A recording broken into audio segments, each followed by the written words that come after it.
Lalu menikah di usia akil balik, ya wanita menikah di usia akil balik sesudah memasuki masa puber, sudah mengalami menstruasi, dan memiliki kemampuan reproduksi adalah tradisi yang umum pada zaman masyarakat tradisional. Tetapi menikah di usia 6 tahun tetap dianggap tidak wajar di banyak budaya. Lalu berbeda dengan Aisyah yang dinikahi Nabi Muhammad di usia dini yaitu 6 tahun, itu dilakukan atas petunjuk wahyu Allah atau petunjuk Allah. Sedangkan pernikahan Ribka itu murni budaya manusia. Shalom sahabat-sahabat Lentera Injil dimanapun juga sudah berada. Saya berdoa kiranya damai sejahtera dan sukacita dari Tuhan Yesus Kristus dicurahkan dalam kehidupan saudara.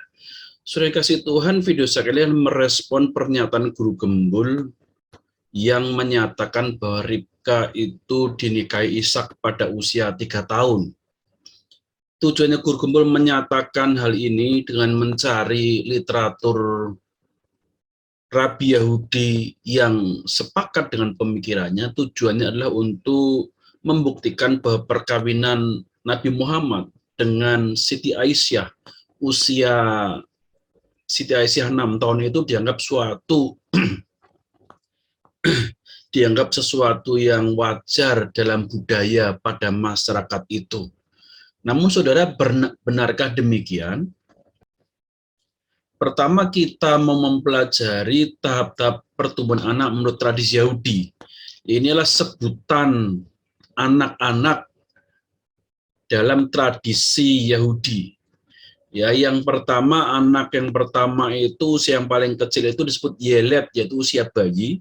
Yonek usia menyusui, Olel usia sedikit lebih tua dari masa menyusui, Kemul usia disapih, Taf usia mulai berjalan, Ulem usia anak-anak, Naar usia mulai tumbuh remaja, Bahar usia remaja. Nah, saudara perhatikan ya, usia Naar ini adalah usia mulai tumbuh remaja, bisa dikatakan adalah usia akil balik, ya usia puber, di mana kalau wanita itu atau yang disebut Naara itu sudah menstruasi. Ya, usia yang sudah menstruasi sampai usia 14 tahun disebut Naara.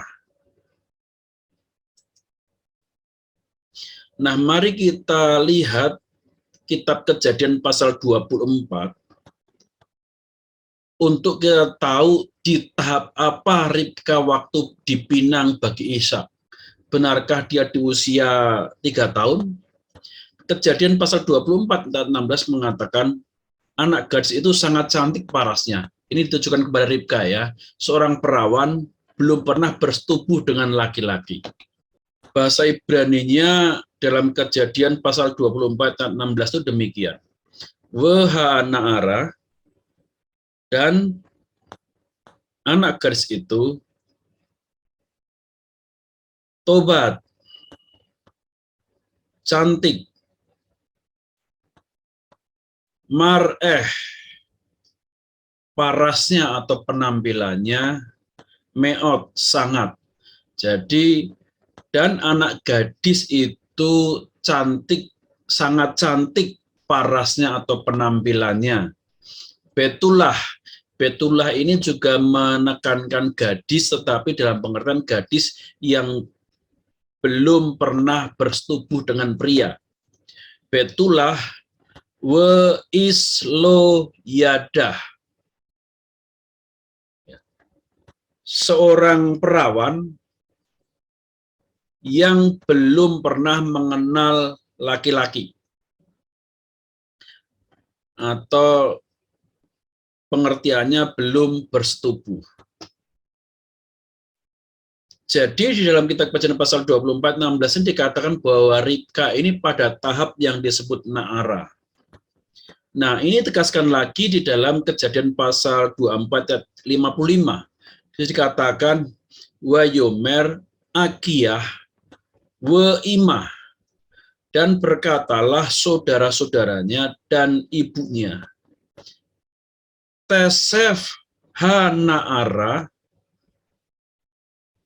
Itanu, tinggallah dulu anak gadis itu atau gadis itu bersama-sama dengan kami, yomim o aso, beberapa hari atau 10 hari, ahar teleh, sebelum dia pergi. Nah, saudara, dua ayat ini menegaskan bahwa Ribka itu pada tahap na'ara. Nah, kita lihat tahap na'ara tadi disebutkan seperti apa. Nah, tahap na'ara itu tahap usia mulai tumbuh remaja. Mari kita cari keterangan tentang na'ara. Ribka disebut na'ara. Na'ara berasal dari kata maskulin na'ar, jadi sama seperti tahapnya na'ar tadi, yang artinya adalah menjelang remaja. Na'ara bentuk feminin dari na'ar, artinya anak gadis menjelang remaja.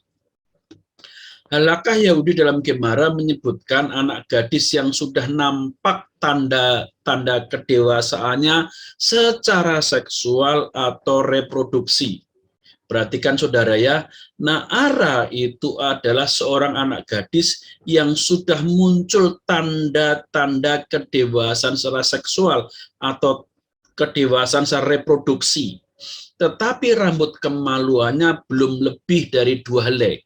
Jadi tahap awal, sudah menstruasi, tetapi rambut kemaluannya belum sampai lebih dari 2 helai. Nah, usia na'arah ini pada umumnya sekitar 10-14 tahun. 14 tahun itu batas akhirnya. Ya, bisa tergantung. Mungkin dia sudah menstruasi di usia 10, ada yang 11, ada usia 12, atau 13, saat itulah dia dipanggil na'arah. Yaitu tahun-tahun awal seorang gadis mendapatkan menstruasi.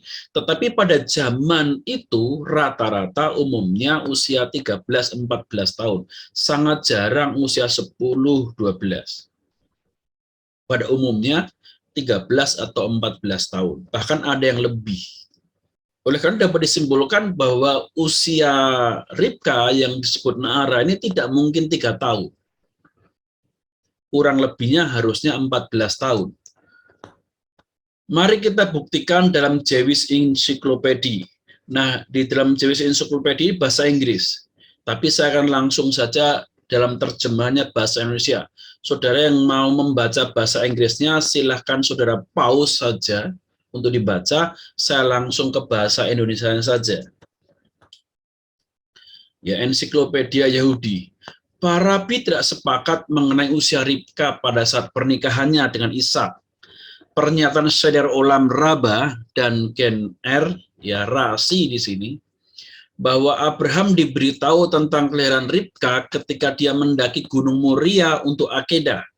Akedah ini adalah ketika Ishak mau dipersembahkan, disembelih.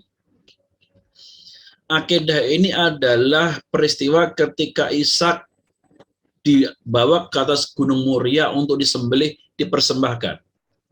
Nah, ditafsir oleh beberapa orang sebagai makna bahwa Ribka lahir pada saat itu.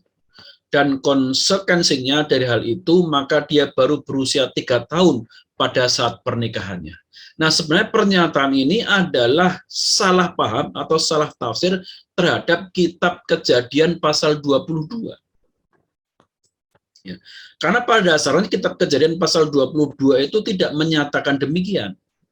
Kejadian pasal 22 ayat 19 justru mengatakan bahwa Abraham setelah melakukan akedah itu, kemudian mereka pergi berangkat pindah ke Beersheba, dan kemudian Abraham tinggal di Beersheba. Jadi dari Gunung Moria sempat ke Beersheba dulu. Nah, di Beersheba lah kemudian Abraham mendapatkan kabar.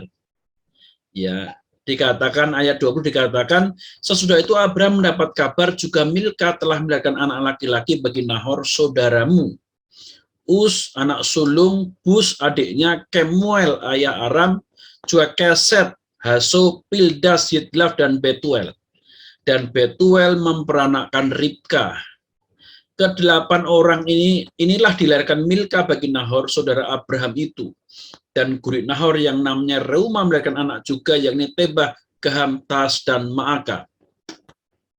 Nah, saudara, dari kitab Kejadian pasal 20 ayat 19 tadi, disebutkan bahwa yang diinformasikan kepada Abraham itu tidak hanya Ribka yang baru lahir, tetapi sebenarnya diinformasikan semua anak dan cucunya Nahor, saudaranya Abraham.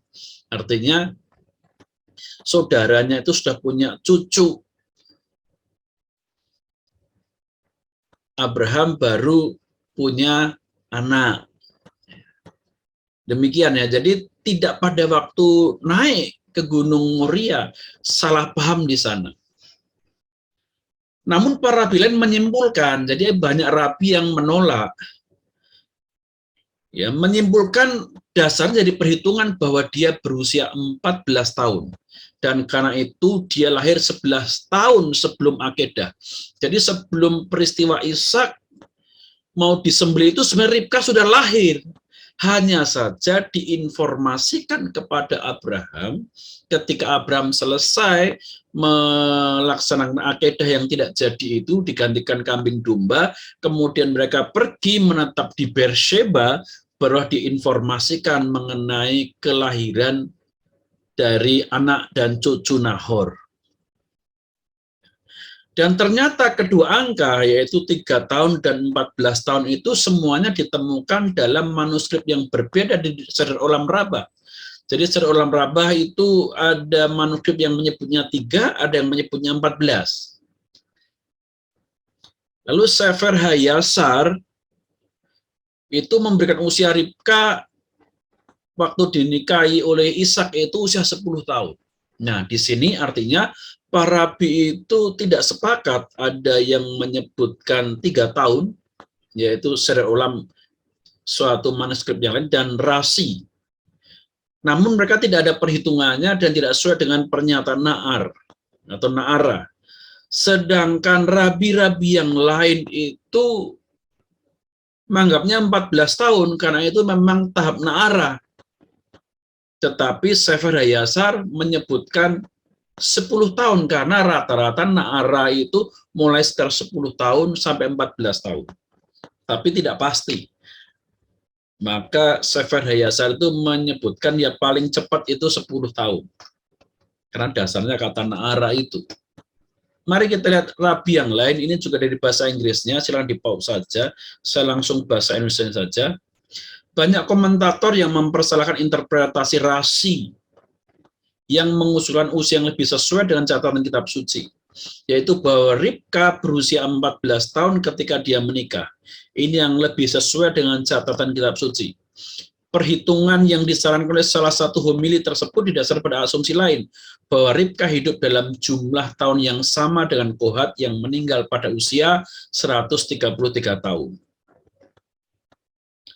Ketika dia memiliki istri, dikatakan bahwa Ribka berusia 14 tahun ketika dia menikah. Sadarilah bahwa memang demikian, karena dikatakan bahwa ada 6 pasang orang yang hidup dalam jumlah tahun yang sama, Ribka dan Kehat atau Kohat tadi, dan sampai akhir Baraita. Itu berarti dia hidup sampai 133 tahun. Dia mandul selama 20 tahun. Yakub berusia 77 tahun ketika dia berdiri sumur. Itu ketika Yakub mulai meninggalkan keluarganya, meninggalkan ibunya untuk pergi ke rumah Laban. Lalu dia tinggal di rumah Laban selama 20 tahun. Dan dia tertunda 2 tahun dalam perjalanan kembali ke ayahnya. Dan saat itulah Ribka meninggal. Jadi usia Yakub ini 77, ya ketika dia mulai merantau atau pergi rumahnya karena takut dengan Esau, lalu 20 tahun di rumah mertuanya Laban, ditambah 2 tahun. Jadi usia Yakub waktu Ribka wafat itu 99 tahun. Maka perhitungannya demikian. Ribka meninggal usia 133 tahun, mandul selama 20 tahun. Dan pada tahun kematiannya, Yakub berusia 99 tahun. Dari sini kami menyimpulkan bahwa dia berusia 14 tahun ketika dia menikah. Berarti kan 14 tahun di sini Ini usia ketika dia menikah, lalu 20 tahun ditambah 20 tahun ketika dia mandul, dan 99 tahun ketika usia Yakub, ya usianya dia setelah punya anak Yakub ini dia meninggal. Maka ketika ditambahkan menjadi 133. Jadi hitungannya jelas bahwa Ribka ini 14 tahun. 14 tahun itu sudah haid, sudah bisa bereproduksi. Nah, penjelasan lagi oleh Rasba yang menerangkan tentang usia Ribka. Langsung ke bahasa Indonesia saya langsung menjelaskan dalam bahasa Indonesianya saja. Rasba menjelaskan usia Ribka dalam novelae On Traktat Ketubot. Seorang gadis berarti tidak lain adalah seorang perawan seperti yang dikatakan gadis. Ibraninya Na'arah itu sangat cantik, seorang perawan yang tidak seorang laki-laki pun dikenal. Artinya karena kitab suci mengatakan kata perawan dalam pengertian Na'arah ini, kita dapat menyimpulkan bahwa dia belum dewasa karena dia tidak menumbuhkan setidaknya 2 rambut kemaluan sampai usia 14 tahun. Nah, Rasba menerangkan tentang kata anak gadis itu, ya Na'ara itu. Ya, karena kitab suci menyebutkan kata Na'ara, maka dapat disimpulkan bahwa dia belum dewasa karena dia tidak menumbuhkan setidaknya 2 rambut kemaluan sampai usia 14 tahun. Nah, ini pernyataan Rasba, ya belum dewasanya tapi sudah di usia Na'ara tadi. Kesimpulannya, ya Ribka dinikahi Ishak usia sekitar 14 tahun, bukan 3 tahun. Berdasarkan sebutan Ribka yang disebut dengan Na'ara. Lalu menikah di usia akil balik, ya wanita menikah di usia akil balik sesudah memasuki masa puber, sudah mengalami menstruasi, dan memiliki kemampuan reproduksi adalah tradisi yang umum pada zaman masyarakat tradisional, zaman dahulu. Bahkan masyarakat tradisional masa kini pun juga banyak usia 12-14 tahun, asalkan sudah menstruasi, ya, sudah mempunyai kemampuan reproduksi. Itu normal, itu umum dalam tradisi masyarakat tradisional. Tetapi menikah di usia 6 tahun tetap dianggap tidak wajar di banyak budaya. Ini dianggap tidak wajar. Ya, menikahi seorang gadis atau seorang anak usia 6 tahun tidak wajar dianggap banyak budaya. Lalu berbeda dengan Aisyah yang dinikahi Nabi Muhammad di usia dini yaitu 6 tahun, itu dilakukan atas petunjuk wahyu Allah atau petunjuk Allah. Sedangkan pernikahan Ribka itu murni budaya manusia. Kiranya apa yang saya sampaikan ini boleh menjelaskan kita untuk menjawab polemik-polemik yang dialamatkan kepada kekristenan kita. Tuhan Yesus memberkati saudara semua. Shalom Aleichem.